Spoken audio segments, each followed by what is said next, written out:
Hi, everyone. Thanks for joining us tonight. We're glad to have you here, and you guys have the honor of being at our last sort of public event as part of our visioning phase. So welcome. My name is Atara Margulies. I'm the project manager for the Silver Spring Downtown and Adjacent Communities Plan. And without sort of further ado, I'm just going to introduce my colleague, John Markeline, who is going to lead us through tonight's discussion. Thank you, Tara. Good evening. My name is John Markeline. I'm a landscape architect and urban designer at the Montgomery County Planning Department. Tonight, I'm going to talk about the downtown Silver Spring, and specifically the area bounded by Colesville Road, Georgia Avenue, Wayne Avenue, and Spring Street and Cedar Street. I will first give a brief history of the downtown Silver Spring, review some of the attempts at redeveloping downtown Silver Spring, and cover the 2000 CBD sector plan and the development of Folger Pratt that came out of that effort. We will then go over some present changes underway and what you'd like to see in the future downtown. History. Growth came to Silver Spring in 1922 with the development of Woodside Park, which served as a bedroom community to the district. Access to the district was primarily by car along Georgia Avenue or via the Washington Trolley, which halted service in 1926. In 1938, one of the country's first shopping centers with a street-facing parking lot, the Silver Spring Shopping Center, was built in downtown Silver Spring, and you can see that here in the upper right. And this image is a postcard circa 1946. By the 1950s, downtown Silver Spring had become a major shopping destination for the region, with the department stores such as the Heck Company, JCPenney, and Sears and Roebuck Company. And this lower image here on the right shows downtown Silver Spring in the 1950s. And this is the Silver Spring Shopping Center and the Heck Company here, and the JCPenney is over here. However, in the 1960s, the Wheaton Mall opened just 3 miles north of Silver Spring and began siphoning off much of Silver Spring's business, starting the slow decline of the downtown. Between 1987 and 1996, developers proposed plans for several enclosed mall concepts. A 1995 proposal planned a $500 million, 27-acre mall on 4 blocks of downtown. It included a mammoth entertainment complex with a wave pool that you see here, and a roller coaster flying through an amusement park that they called Galaxyland. This proposal was rejected due to negative community reaction, government skepticism, and a failure to attract private sector investment. In the late 1990s, the Montgomery County Planning Department created and started the Silver Spring CBD sector plan. The sector plan states the downtown core will reemerge at the center of the community with offices, shops, restaurants, and civic uses arranged along landscaped, pedestrian-friendly streets. This vision guided the development of downtown redevelopment. And this image is from the late 1990s of the downtown underway. This is Georgia Avenue here, Wayne Avenue, and Ellsworth Drive, going past what will become the future Civic Plaza. The sector plan the sector plan made a recommendation for a public open space in a downtown that could accommodate community activities, commemorate Silver Springs veterans, and relocate the civic functions of the Armory to a civic building. Temporary artificial turf was installed at Veterans Plaza until a final design was approved and built in 2010. This image here shows the AstroTurf or temporary artificial turf as it was back then. And this image here shows the civic building, the plaza, as it is today. As part of the plan, the county approached Folger Pratt and the Peterson companies. These developers had experience working in downtown redevelopment, especially in the Washington, D.C. area. Folger Pratt, working with the planning department, formed a vision and plan for downtown Silver Spring that residents, businesses, and decision makers could embrace. Public involvement played a key role. Sorry, my slide keeps messing up. The sector plan identified 4 community goals that were articulated in focus groups and public workshops. They were: 1, plan recommendations and development projects should be market-oriented to ensure a long-term revitalization. Silver Spring should be an active place with mixed uses, attracting people at all times of day, week, and year. Silver Spring must be an attractive place. An upgraded urban environment will attract private investment. And local, state, and federal governments must commit public resources to support private investment. Silver Spring downtown is organized around Ellsworth Drive, as you can see in this image here. This is the Silver Plaza and the Veterans Plaza here. This is a 2000 image that's in the sector plan.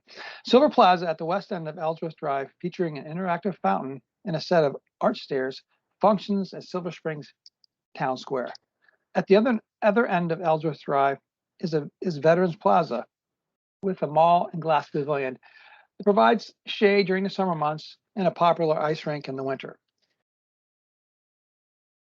During the planning process, residents requested a grocery store and a hardware store. The developers convinced Whole Foods to open a store, and it has done quite well, breaking regional sales records year upon year. They also provided a new Stroh-Snyder's hardware store, and that has also done very well. Other successful businesses are the Regal Majestic Cinema, several national restaurants, a Marriott hotel, a CVS drugstore, Staples, clothing stores, and several other service-oriented businesses. Today, downtown Silver Spring boasts a vibrant mixed-use town center that has become a local and regional draw. A lively pedestrian-oriented Ellsworth Drive with its fountain, plaza, and cafe dining, and Veterans Plaza, as I mentioned, with its outdoor ice rink, glass pavilion, and award-winning Civic building. For more detailed information on the history of the development of downtown Silver Spring, see an article I wrote in the Train magazine in 2013, and this is the website address here. The 2000 Silver Spring CBD sector plan made general recommendations for downtown Silver Spring. The design should contribute to the greater urban environs, and development should be mixed use, retail, entertainment, office, and a hotel project. And those are general recommendations. Under these recommendations, a developer may apply to the planning board to amend and approve site plan in order to make renovations or changes, as in the case of the Fountain Plaza and Ellsworth Drive proposals that are shown here. Today, the sector plan update will define the recommendations for the next 20 years, and we want to hear from you to see what you would like to see happen in downtown Silver Spring in the next 20 years, and what you'd like to add or change. So now we will open it up to questions, and Tara and I will take them. You can either raise your hand, and if you go to the top, I think most of you have been in these meetings with us before, but if you haven't, if you go to the top of your screen, there's a little raise hand with a smiley face icon. If you hover over that, there's a raise hand button. Or you can click on the conversation bubble, which is right next to that on the bar, and it'll open up the chat and you can type in there. And when we, I think to sort of add to what John just ended with, even though and I think a lot of, even though the area that we're talking about, a lot of it is owned by one property owner. Even so, when they want to update the space, they have to, largely comply with the intent of the sector plan. And so since we're starting this plan now and they're just, they're in the middle of doing an update now, probably sometime in the next 20 years, there'll be the next update. And whatever we write in this sector plan will have the ability to influence that future update. And, that's sort of, the space has been largely organized in a pretty similar way since its original inception. And this is our chance to sort of like define like Ellsworth Place and Veterans Plaza 2.0, if you will. So that's sort of just to add a little bit to the context for this conversation. So we'd love to hear. So there's really no, all types of thoughts are obviously welcome. Allison, please go ahead. Hey, thanks you all for accommodating the meeting tonight and for having this session. And thanks for the presentation, John. I would like to start off the conversation focusing on what is sometimes called the other side of Ellsworth. So the segment of Ellsworth Drive that is between let's call it up, between the ice rink / Veterans Plaza and the parking garage. Right here. Yeah. It's sort of become mythological. There's sort of like a story around that at one point that was a proposed also to be part of the pedestrian closure. And in a lot of ways, it would make sense to close that all the way to the entrance of the parking garage. I think we counted the other day, there's 6 cars there. And I know that in conversations in the past with DOT, they've noted that those 6 spaces would easily be folded into that exact parking garage. So there's no loss of income from those parking spaces, obviously. Can we talk about whether or not, to me, that seems like a really good idea to just expand Veterans Plaza and really embrace the entire pedestrian idea. That's an interesting idea. Yeah, I mean, I think you're right. We need to leave access to the parking garage exit, but other than that, that's something that we can look at. I will say that it did come up once before. We had a conversation several months ago with that was sort of hosted by the Civic Center, the Civic Building, sort of for the super users of that building, and some of them who are people who are heads of organizations that hold festivals or other events there, said they would appreciate sort of a place to spill over from the plaza. And so they were sort of talking about either a permanent closure or a weekend closure, or something like that. So that has come up, and I think that it's totally something that we'll take a look at. Yeah. Harvey, you're muted, Harvey. I guess I think about, I've been certainly in Silver Spring. Our office has been there for 30 years. And I think about the master plan 20 years ago, and we think about what's been built over the past 20, 21 years. And we look at what's happened is, I think we're all lucky to have the Purple Line coming right through Silver Spring once it gets open. And it probably won't be till Monday, but we've had patience, so we'll wait. I like your smile, Tara. But I'm wondering, I keep thinking about, as we've seen, predictions exponential in the way of predictions. In a way, some people think that the pandemic, I know that the Silver Spring Metro had enjoyed increasing ridership up until obviously the pandemic.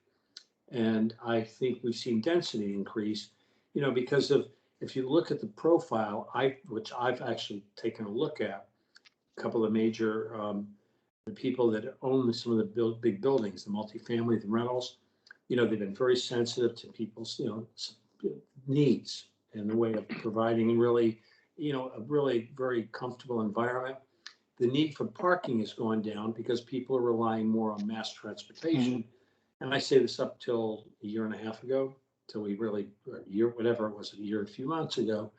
So I'm wondering, how do you factor in, the profile of accommodating the needs? I mean, I find it hard to kind of wrap my hands around it. But mass transportation, they're providing more bike space. I like the idea of pedestrian access is critical, and the convenience of retail, on the first floor and very accessible to the street. But I guess I would ask maybe share how you see the next 20 years, and how it's where we've come from in the past 20 in implementing this in the CBD area. I'm sorry, I don't know if that's clear. I think we'll take a stab at it. I think I know what you're asking. Thank you. And I think I can respond a little bit to sort of the parking transit question, at least how we're thinking about it. So, I'll say in the beginning, we're definitely trying to take the long view, right? That's what a sector plan does. And I think that obviously some things we can't guess at, but I will say that there was probably a little bit too much parking already before the I mean, we know there was, right? We have all the utilization numbers from pre-pandemic. And there's some places where they're well utilized, but a lot of places where they already weren't. So if we had some excess parking before, Even if for a time being there's a bit of a balance between people taking transit and driving, there's probably not a need for more there's probably not a need for more public parking. There's probably room to look at some of those sites as opportunities for other things. Um, and the transit is an excellent question. I think we would like to believe, and I think that the trends and sort of people are out there in sort of the world, right? People are starting to reflect on, there's been conversations and questions about, is this, our urban area is going to end up in decline? People aren't going to want to be there anymore. It seems that maybe that was true for like New York and LA, but not anywhere else. Meaning there were specific reasons for that, and it had a lot to do with people at the very high end of the income scale having the kinds of jobs that you could do from anywhere. And those people left those cities in droves, and also San Francisco, because the sort of the tech industry is like that. But otherwise, the patterns of sort of people moving places over the last year, I read an article where they basically pulled the US Postal Service moving data, which is a good way to see where people are going, the patterns were very similar to the patterns we've been seeing for the last, decade or more. And so there was a lot of hype about everybody running out of all the cities, but actually it seems that was maybe true for the certain, you know, high income percentage, really having to do more with the realization that they maybe didn't have to be within commuting distance of their job. But that overall, the trend of people still moving more towards urban areas with transit and all those types of services, the pattern is still there. So from what we've seen, it does not look like mid-size and smaller urban areas are going to all of a sudden be in decline because of the pandemic. So we're sort of sticking with that as the long view, and so we're not assuming that all of a sudden nobody's going to take metro. I think, as we all think, it will take a long time to sort of circle back, and the work. I think the telework thing is a real question, and how that will impact Silver Spring in two directions. Will you have more people there during the day at home working from home, and what does that mean? And there are less people commuting in, and what does that mean? And that, I think, we're still kind of working that out internally, having a lot of discussions. I was going to make we moved from where we used to be on 16th Street in the lower level of Spring Center. We moved to 8555 16th and Spring, and it's interesting. I talked to two different office brokers. Tara, to me it was fascinating. We've got a lease, we've got some options, and I asked two office brokers that cover predominantly Montgomery County about office availability. And while Silver Spring has had some challenges, they said, you think you got challenges? In Bethesda, people have learned quickly to work out at home. In Chevy Chase, a number of areas. But for Montgomery County, Silver Spring's actually office-wise, I know it's challenging, but it's held up the best of the Montgomery County region. Because it said, the people have got to go to the office. They're required, in a way to be there. To me, it was fascinating. It's interesting. It has to do, I think, with the kind of businesses. I mean, that's what I think it's getting at, right? And I think, with, in Silver Spring, we know we have, for example, right, a presence like United Therapeutics, who is also, expanding. Though they have to be there, right? That's not a group of people that can work from home, for example. So there are certain industries, I think, where it goes one way and then the other. I mean, even ourselves, and you'd think that we've been doing this from home for quite a while now. We will be coming back to the office. We will not be in telework. We might have a little bit of telework here and there, but we will not be in sort of everybody work from everywhere forever.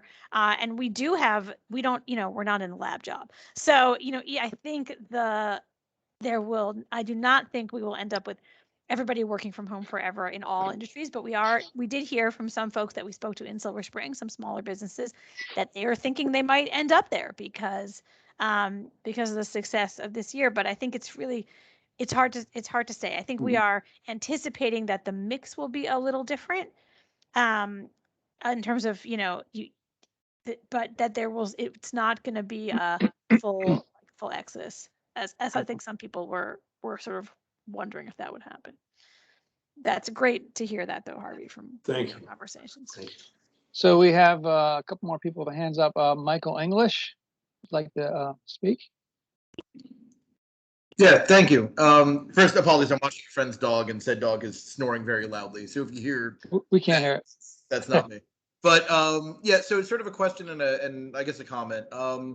Question, and I know Atara hinted at this before, and obviously Peterson is private entity. I understand there's, I freely admit I don't know all the inner workings of this, but I was one of many people that were distressed to see that pedestrian space lost for most of the pandemic. Mhm. Can any of that be handled by this plan? And if so, what measures could there be to take? And comment wise, I know maybe not so much for this area because it's mainly office space, but I'll just make a general commentary that the more room we make for more people to live here, the more these businesses will be able to thrive and prosper. So, Mhm. general commentary for surrounding area plan development. But yeah, if you could shed any light on the how we could make sure that doesn't get seeded to cars again, I would be very interested in that. Well, I could jump in here and say that those are recommendations that can be made in the plan. And Tara, you can back me up or and add to that. And the movement in downtown Silver Spring has been towards more residential for the past 20 years. There's a lot of people who will be living in downtown despite the pandemic. And as and I don't think the pandemic's going to make, as Tara was stating earlier, make a big difference in the future. In the near future, what the demographic's going to be. So, yeah, there's a lot of opportunities, and I'd like to hear more of your suggestions. Atara, would you like to jump in? No, I think that's true, and that is the kind of thing, and that is exactly, I think, sort of um, the kind of thing we can that I think we can suggest in the master plan. Whether or not it can be binding like that, I don't know, but I think we can work that in. There are Make things we strong can make recommendations. strong recommendations to Yes. that end, and Mhm. perhaps part of the reason why they did that was to allow for people to have access to the businesses so they could do It's a um, temporary, yeah. delivery and pickup. And I will say um, we are studying that sort of stuff. There's a different project in our department that is studying sort of the whole loading pickup situation in urban areas. So it's possible that we could end up with recommendations that sort of address if you need here are other ways to sort of accommodate that while not sacrificing the pedestrian plaza. I don't know, something that we can talk about. Thanks. Dan Reed, you've had your hand up. Hi. Mike asked my main question, which was about, what language we can put in the plan to ensure that the Peterson companies never does the bullshit that they did over the past year. And I mean that from the bottom of my heart. But the other question that I think was just raised now is like, how do you deal with curbside management? There are clearly a big shift in how people are getting deliveries and food deliveries now, and I want to ensure there is space for those activities in downtown. And one thing that's really come to mind is, we don't, because of the rush hour parking restrictions on Georgia and Colesville and Wayne, for a lot of the day, the curbsides on those streets is just given over to through traffic. And what ends up happening is people kind of use these roads to speed, right? Even during rush hour, they just back up and it gets really gnarly.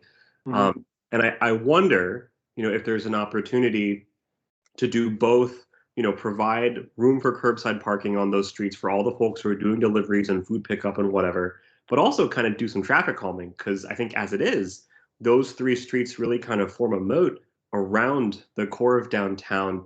And for many years, I think have prevented some of the energy that gets captured in there from spilling over into surrounding areas, especially I think to the north where the Fillmore is, and also to the south as well. Those are really good ideas. Great suggestions. Yeah, I think I want to just to I think I sort of said it, but I'll reiterate it. There's an urban loading study that our not John and I specifically, but other people on our team are involved in. They're using, I think, sort of downtown Bethesda as the test case in the study, but it's meant to be applicable to all the urban areas, and it's looking, Dan, at some of those things that you just mentioned. Curbside management, and all of that, because that is something that we've seen obviously an increase in during the pandemic, but that's not going away. And so there's we will definitely be sort of incorporating some of what they found, and it's just like an internal study that the department did, or did ourselves to figure out how to think about those things in the future. So when we are working on our recommendations in the next few months, we will certainly be incorporating some of what we learned during that study to get at exactly those issues you raised. Thanks, Atara. Harvey wants to jump in. Go ahead, Harvey. Yeah, one of the things I was thinking about, and I do appreciate everybody's participation in this tonight, is that we haven't seen the effects of the purple line. I think that is going to play a significant role. It's going to be a few years out, but as we're dealing with the master plan and the planning and the vision and the idea of vision, I think that also will have a significant impact. It's been, needless to say, very controversial in the studies that were done. But I think, definitely, like I think of the intercounty connectors, some other roads, when the Beltway was built 50 years ago, nobody went on it. Today, it's jammed. So that's why I think the purple line is going to play a significant role over coming years in Silver Spring, especially. With the idea of there's going to be a station, let's say, obviously in the downtown Silver Spring, a couple other ones. There'll be another one on 16th Street. The idea is that how has that been integrated into your studies? Well, the first thing we did was we looked at the 10-minute walk shed, which helped us to establish the boundaries and help the board establish the boundaries. That was the first thing. Atara, do you want to add to that? So I'd say there's a few things, and I'll kind of try and give a brief answer because I think there's people waiting to talk about this topic, right? But Yeah. I would say the few things that we're looking at. First of all, we're looking at the physical implications. That's one of the first things we're looking at because there are big sort of physical urban design, public realm implications. Particularly, we had an entire session, one of our visioning sessions. I think several people here were at that visioning session that was about Metro Center. We basically said, what do we think it's going to be like when people get off the purple line at the top of the three ramp high transit center, and then you're at the back of Bonifant Street behind a huge parking garage that bridges over the street. What's that arrival like? Do you even know where to go when you get off the train? And obviously the answer from most people is no. And so we talked a lot about how to transform, what transformative things could we do around there? Because there is going to be a big thing. I know internally our team is concerned about figuring out how to, what Bonifant Street should look like in the future, since the Purple Line project's only concerned about what happens on the train track and not around, although DOT is trying their hardest to make sure there's like normal intersections and crosswalks. And so we're really concerned about the physical aspect, and we are also thinking towards sort of the economic development impact to the degree that we can, given that it's now even farther out than we had originally, anticipated when this plan was put on the work program. But I would say those are the two things. We are focused on the long-term potential impact, which we think could be positive in many ways, but there are some things we want to protect ourselves against, perhaps.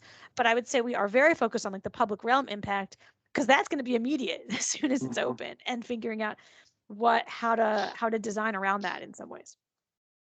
Thanks, Atara. Carolyn, you've had your hand up for a while. Carolyn Napola. Okay, thank you. I appreciate a lot of the comments that have already been made around kind of focusing on public transit and pedestrians and bicyclists. I think I was wondering what measures the team will be taking to ensure that it's both a safe and I guess appealing area for pedestrians and bicyclists to get around. I'm also really happy that finally that Ellsworth is closed off again, but I think hope that stays, and there's a lot more that can be done to make it safer and easier to get around by foot or bike. And I guess the second question is, I know this is largely probably more of a Peterson question too, but since you can make recommendations, wondering as businesses might change or turn over, if there can be a focus on the downtown Silver Spring area, really supporting small local minority-owned business. I think we have a lot of that on the outskirts, but not right in as much right in the Peterson zone. So thank you. So I'll say we are looking certainly to different strategies that we can sort of encourage that will help sort of support and preserve sort of the independent businesses that are in Silver Spring now. We are not in a sector plan. We do not have the sort of ability to say certain businesses themselves should go here or there. Meaning we can define this is where retail will go, should go, and this is a retail corridor, and the zoning encourages that, and the land use, et cetera, et cetera. And we are going to try, particularly in the areas like Fenton Village and along Georgia Avenue, where there are already a lot of successful small minority or independent owned businesses. There are things we can do, some zoning tools that we have in our pockets to sort of prevent those areas possibly from being redeveloped with different types of footprints that would be attractive to different types of businesses. So there are things we can do. But for example, in the Folger Pratt development, that's already sort of built in a way that supports certain size businesses. As the planning department, we do not really have the ability to come in and say, you have to change those in the future. I mean, we'll have broad statements about encouraging that. And then there are other areas in the plan that haven't been redeveloped into large blocks yet that we can employ certain zoning tools there to prevent that from happening so that the small retail spaces that are there today persist. If that makes sense, Carolyn, as an answer. And there's a number of ways we're looking into those things. In fact, there was a study completed this year by our colleagues in a different part of our department called the Retail and Diverse Community Study. And that whole study, the point of it, it looked at Silver Spring is one of the areas it focused on, but also Tacoma Langley and also Wheaton looked at sort of what are the strategies that various public agencies can take in order to encourage the preservation of independent retail. And some of them are ones that we can do in a sector plan, and we're going to be looking at those to use them in this sector plan. We have Fogelman, I think, F-G-I-L-M-A-N. Your hand is up.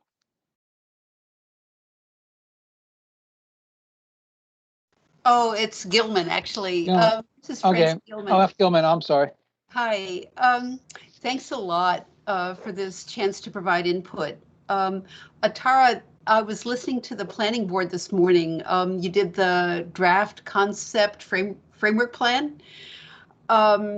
And two or maybe more members of the board referenced working with local organizations and partnering with those organizations, coordinating with DOT and other agencies. And I wonder, since equity is definitely a concern about the ability to access and not only be able to get around, but feel welcome in downtown Silver Spring, I'm wondering if you've been in touch with the County Commission on People with Disabilities, local individuals with disabilities. There are lots of groups there in downtown Silver Spring, lots of individuals to provide perspective, experience of Silver Spring residents who use wheelchairs, walkers, they have low vision, blind, use canes and service animals, just in terms of safety and accessibility. And especially as Harvey mentioned, the purple line coming in. Let's avoid unintended consequences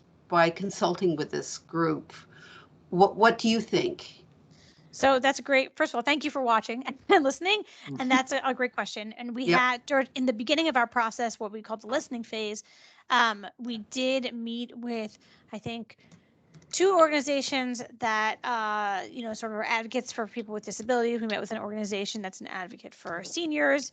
We also met with Columbia Lighthouse for the Blind because they have an actual location in Silver Spring. So they were able to sort of speak directly to like, here are some issues we have like on these blocks, et cetera. And we work with MCDOT throughout this plan. They're one of the people that we coordinate with the most. And actually they're also working on a plan right now. Sort of, they have a grant to study how to, what it's like and what they can do to improve navigating streets when you have a vision disability. And so they've been sharing all that information with us so we don't have to duplicate our efforts. And so we have been focused on that. I would say I'm sure we could be focusing on it even more, but there is that is something that we have been sort of paying attention to. And if when we sort of take a look at our recommendations when it comes to crossings and things like that, that is something that we take into consideration. I mean, we heard some specific recommendations. For example, I remember from the conversation with Columbia Lighthouse for the Blind, that seemed to make sense, that we sort of, some of them are, I would say they're beyond our scope in a sector plan, but we pass them on to DOT because it's kind of more relevant for them to get some of those. And so we've tried to do that whenever possible. You know, a lot of times we'll meet with people and there'll be a lot of things they're concerned about. Some of them we can put in a sector plan, and some of them are just beyond the plan department's purview. But the advantage, you know, to doing what we're doing right now is that we've been in contact with a number of different agencies. And so it allows us to sort of get the ear of those agencies because we need to meet with them about this plan. So we have tried to pass on some of those things that we've heard. That's great to know. Do you think you need any names of individuals or organizations at this point, or do you think you're okay? We are always happy to get more names because it's possible that we didn't speak to everybody that's on your list. So I'll put my, you know, if you don't have my email, I'll put it in the chat. You should feel free to email me any other suggestions, and I can always check. It was almost, you know, in some cases it's been nearly a year since we met with people originally, so I have to check our list. And you know, we also up the responsibility sometimes of doing those kinds of, you know, just doing general meetings with other partners. But I can check. I know we met with at least 2 of the organizations you mentioned. So feel free to email me a more full list, and we'll take it from there.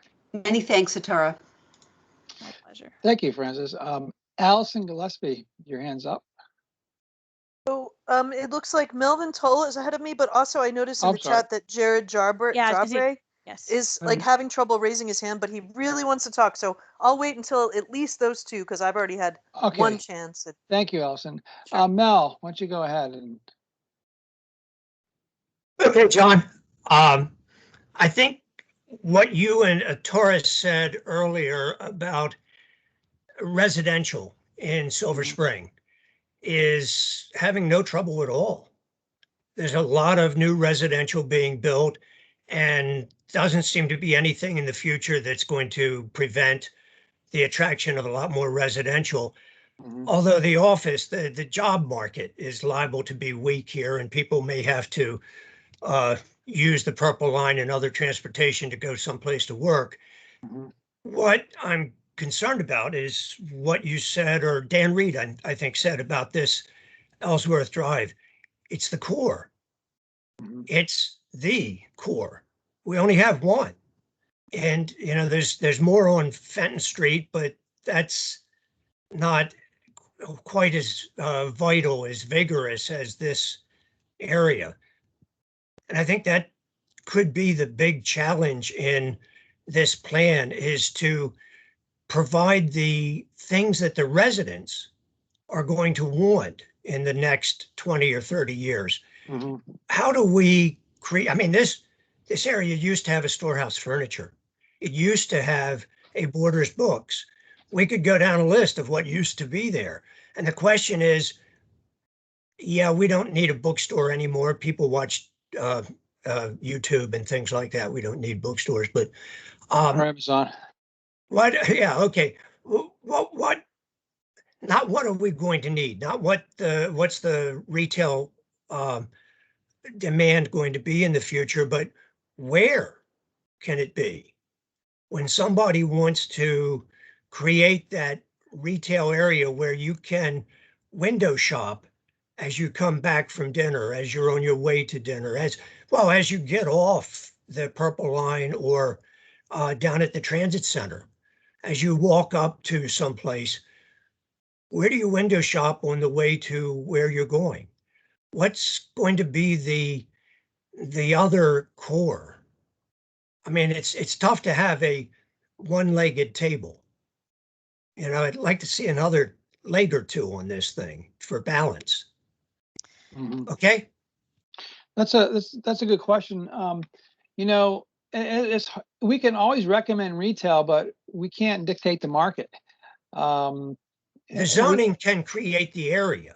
We can, yeah. There are plenty of areas in Silver Spring that are CRT, mixed use, residential, commercial, and I think, and Tara can back me up or give a different opinion.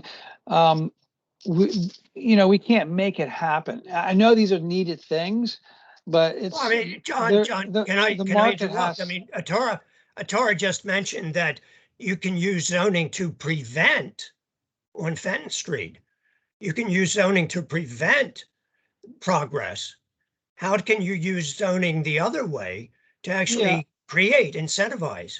no, uh, that's true. It can be done, but my point was that we can get all the zoning in the world we want for retail. If the retailers don't see it as a marketplace to locate, they won't come. And I've been on projects in Silver Spring where we mandated retail on the ground floor, and the developer said, we just can't find it. So we had to be willing to be flexible. So I hear what you're saying, and we're going to think about it. Atara, do you want to jump in? Yeah, I would say, Mel, that actually in our presentation this morning to the planning board, what we sort of identified as sort of a summary of our visioning efforts in a way is that we have this primary activity area, right? And I would say it's Ellsworth, and it kind of extends down Fenton through Fenton Village. And those two things together, that's where most of the action is, right now. And that there are other areas that we hope given either because there are numerous opportunity sites in those areas and where we think residential development is likely to happen. And if you have more people in an area, then perhaps there's a market for more retail to serve those people, That's a good right? point. Good And point. so there's maybe opportunities in some places where we see, that there's a potential for a pretty significant development to happen in the near future, even where we've heard interest, right? I would like to see more than a 200-unit apartment building with 3,800 square feet on the ground floor and call that retail. As you see right here on Ellsworth Drive, it takes a concentration Yes. of retail. Agreed. And I don't know that we're going to end up with a true second center that's as sort of Vibrant. central and vibrant as this one. I think what we're looking to do is instead of having a small spot here and a small spot here, to have some connective tissue from that core to reach the smaller corridors that may come up, so that you have kind of a progression instead of islands.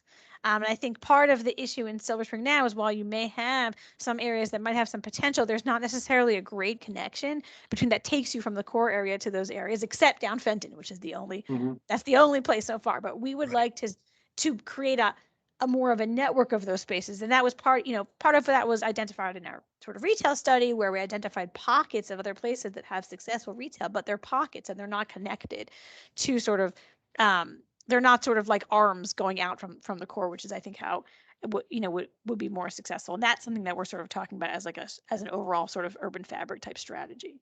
And I think, to focus on the places where we think there's opportunity happening, and then to figure out how do we make that connection between those places so it does feel more cohesive.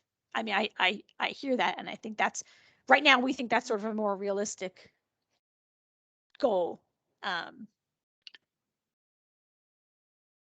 think Jared, you have been waiting to speak. Are you? Go ahead, Jared. Go ahead. Thanks for putting this on. Hey, this is Jared from Locavino. So, right in the heart of all of this. So, as one of the few local business people that's managed to wrangle space from Peterson, one, just to speak to the whole these developers saying they can't find people for retail. I don't know if there's anything you can do in a sector plan, but if there's a way to hold their feet to the fire to not charge exorbitant rates, they'd find a lot more retail. Jesus. I may as well be in New York City for the price I'm paying Peterson right now. Anyway, that's neither here nor there. So just speaking to a couple things like the on the ground stuff, the simple thing of shutting down that part of Bonifant on the other side is beautiful to me. It feels like it would be easily done, and the only people that would be out anything are the Uber drivers. I mean, I would love, like, if we're talking 20 years from now, so, this is a plan for the future, like, can we just shut down Fenton Street from Colesville down to Wayne? Like, I live right on Wayne. Like, I live in the Crescent right now.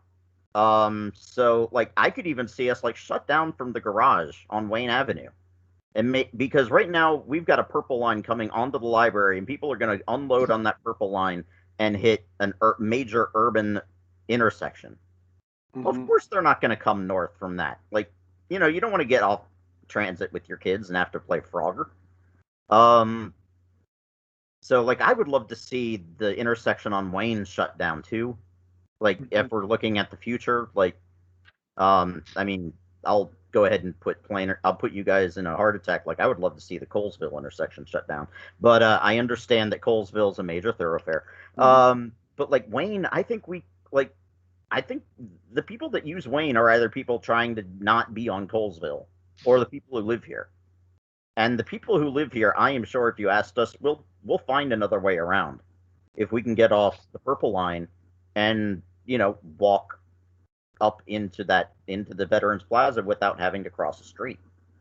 That said, is there a chance to, like, as you look at things like that, put in a recommendation for more scramble?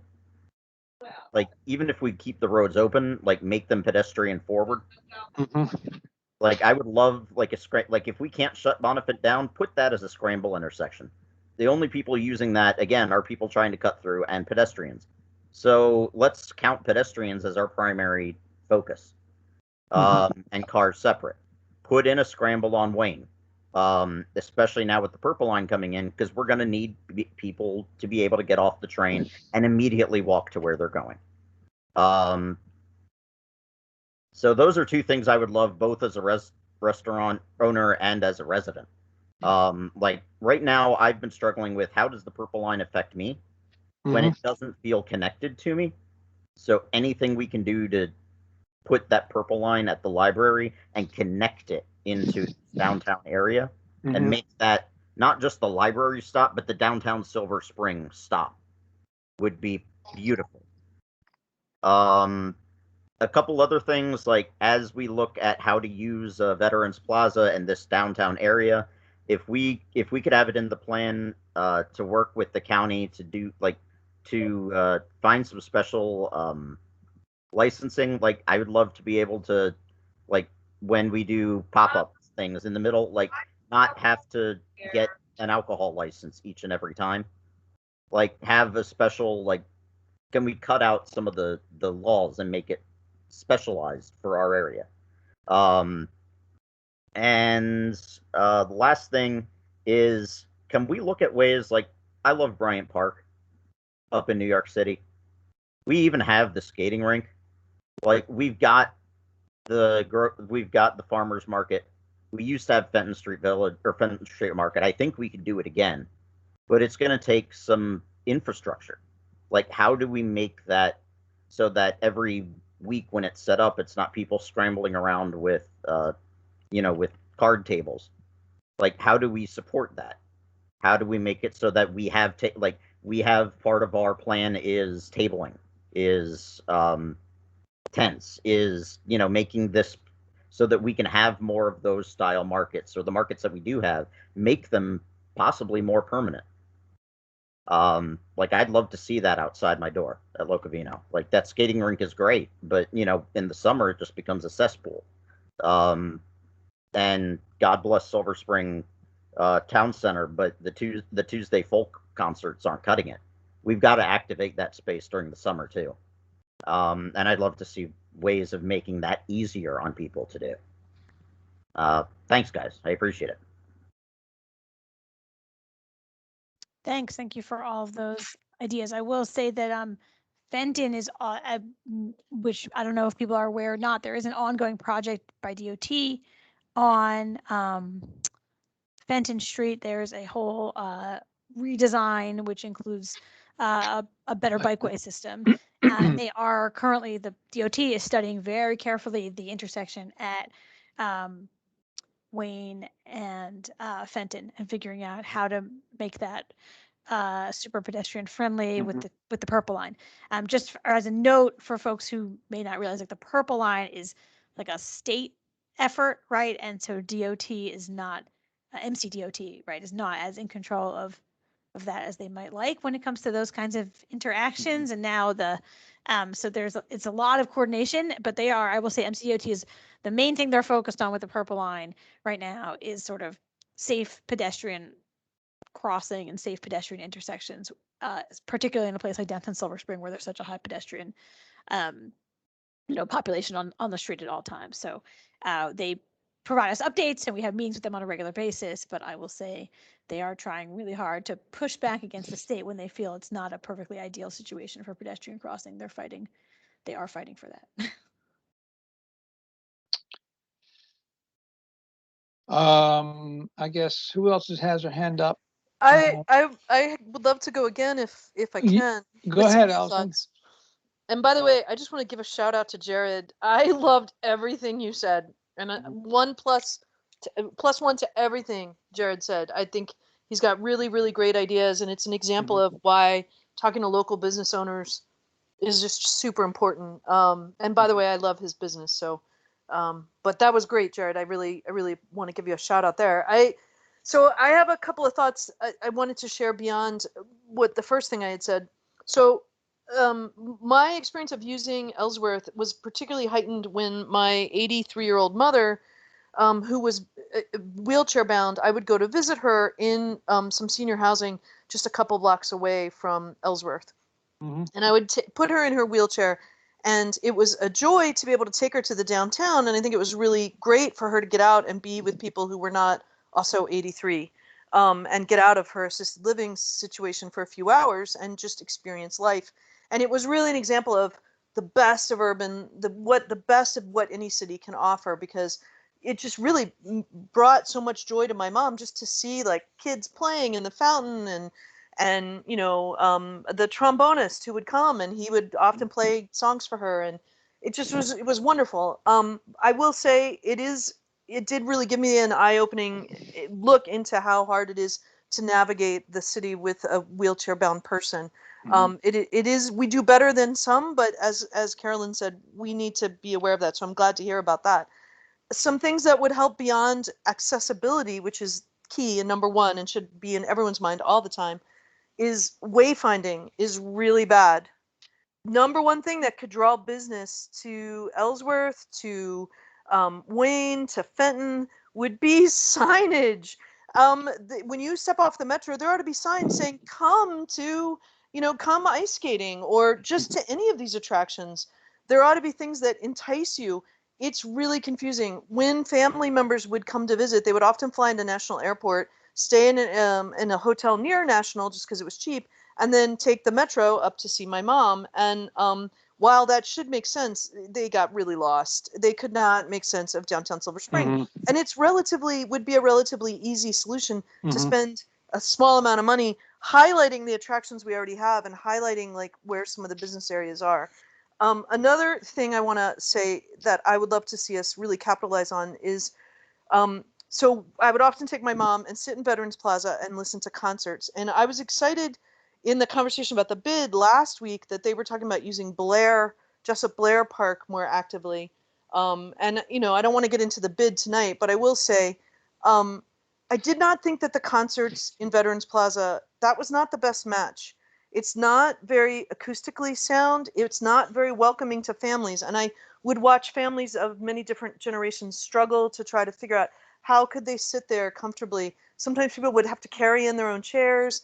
It was just awkward and kind of weird. And I do feel like other places that are very close by could be activated in the way that the bid was talking about, Jessup Blair being one of them. But at the same time, I know other people have different feelings about this, I think actually having some of the activities that are there now that encourage teenagers, I'm one of the people that I like watching skateboarding. I often get a cup of coffee and stand outside Sarah's restaurant and watch the skateboarding. I think it could be tamed. It could be reeled in ever so slightly so that it is not inhibiting pedestrian access. But I love it when people are on roller skates in that area. I love it when people are enjoying it. And I feel like we could do something that is active and athletic there and have concerts more towards where the what you guys call Silver Plaza. I have to say no one in my life calls it Silver Plaza. Everyone calls it the fountain area on Ellsworth. But having concerts there people would often set up makeshift concerts and get a really good crowd. Seating was much better, acoustics were better, and it did encourage a lot more foot traffic in that area, which is really positive for businesses. So so those are some of the things that I notice in terms of activating those spaces that I think are relatively easy, but it just takes some thoughtfulness and some coordination. Very good comments. Excellent comments. Mel, your hand is up again. Or is that from last time? Mel Tall? That's still from last time, John. Okay. All right. Take it You're down. welcome. Okay. All right. Well, we're coming up on 8 o'clock. Any last comments? Jared? Yeah, I think Jared's raising his hand again. Yeah, just to like Allison put some of this out, and I think listening to Allison helped me kind of formulate one of the things I think about right now. I feel like when the downtown Silver Spring area, it was created kind of with this notion to be like, the center of where people come to Silver Spring for. Mm-hmm. With the concerts in Veterans Plaza, things like that. Like, how do we bring people to Silver Spring? Silver Spring at this point is no longer just a stop on the red line. We're a city. Mm-hmm. So how do we put in the plan, like, maybe we're not as concerned about the people in Mount Pleasant as we are, how do we use this space for the people that live here on Tuesday? Mm-hmm. Like, let's not focus it on weekend events anymore. Let's focus it on how I, as a resident, can find this space useful to me Mm-hmm. on a Tuesday afternoon at 4:30. And comment. I think that's a shift from where it was in 2000. And I think it's a shift that we need to really live into. Sorry. Thanks again, guys. Excellent comment. Yeah, I think that's a great comment, and you're 100% right. I mean, when the 2000 plan was written, it was all about kickstarting the commercial center, right? Trying to turn that into something and to Silver Spring as a place where people work. Mm-hmm. The idea that there'd be a market for high-rise residential housing was actually, while they wrote it into the plan, it was unclear as to whether, to the writers of the plan, as to whether or not that was ever going to take off. And of course, here we are, where that is, the primary thing that people are interested in building here, and it certainly has taken off. And so I think you're completely right in that, and that is something that, even the fact that we've had many conversations with people who live in downtown Silver Spring and talk to them about what their community wants, because they are a community that was not there in the same way, and there was no focus on that really in the last sector plan. And I think we're sort of intent on focusing on that, and that goes to, we didn't talk about this here at all, but in the plan broadly and in the other visioning sessions, we talked a lot about where else in the plan do we need more open space, more gathering space, more places to serve the people who live here. So I think we are right. We're with you on that, and it's a great comment, and it does speak to the sort of the evolution of Silver Spring since the last plan. And we've talked a lot about wayfinding. I mean, if anybody was in our Metro Center session, we spent most of the time talking about the lack of wayfinding in and around here. And I think we will be, that is, so I'll just say, just so people understand how the process works, wayfinding is the kind of thing that often you might recommend in the sector plan, and then that becomes its own project kind of after the fact. That's the sort of thing that sometimes gets sort of spurred out beyond a sector plan, if the recommendation is that there needs to be a real wayfinding system. That's often sort of its own scope, but I think I am sure we'll have some comments about wayfinding in this plan. I wanted to add that we did do a wayfinding section in the recently approved streetscape standards, and we'll take a look at those again and see if we need to update them. I do know the recommendations haven't been updated yet. It's just a brand new plan, but we'll work on that.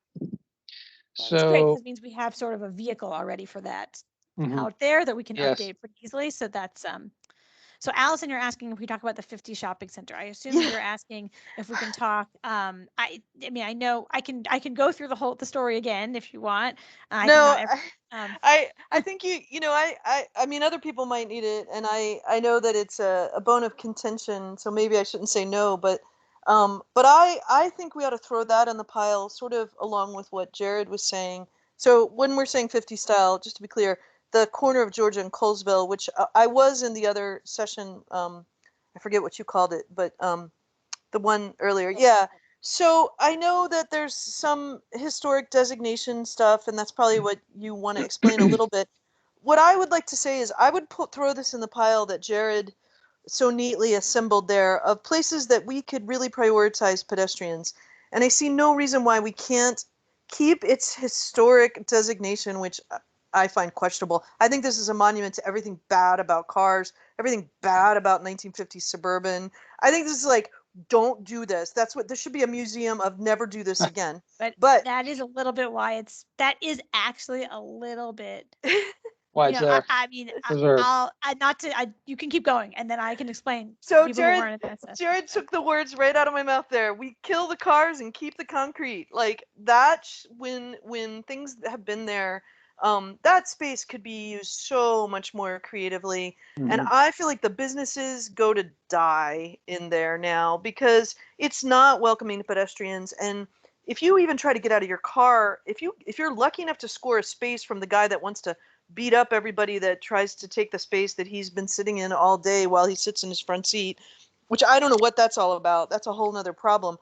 But if you get out of your car, if you actually score a space there and you try to get out, it's so dangerous just even crossing that parking lot. It is just, talk about the Wild West. It's crazy making. Killing the cars from that space and using that in some much more creative way, and I'm sure there are a long list of things.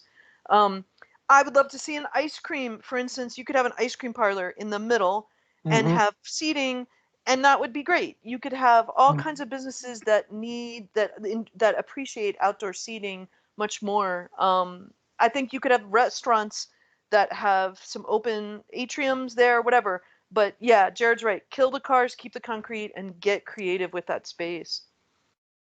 So I will say, just for the context of everybody else on the call who is not as familiar with the history, that shopping center, which is in the image, right, and the parking lot are both they are both have a local historic preservation designation. But aside from that, the Maryland Historical Trust, so that's at the state level, has a historic preservation easement on the property. So that means that there's several layers of protection. Now you might say, why in the world is this historically preserved?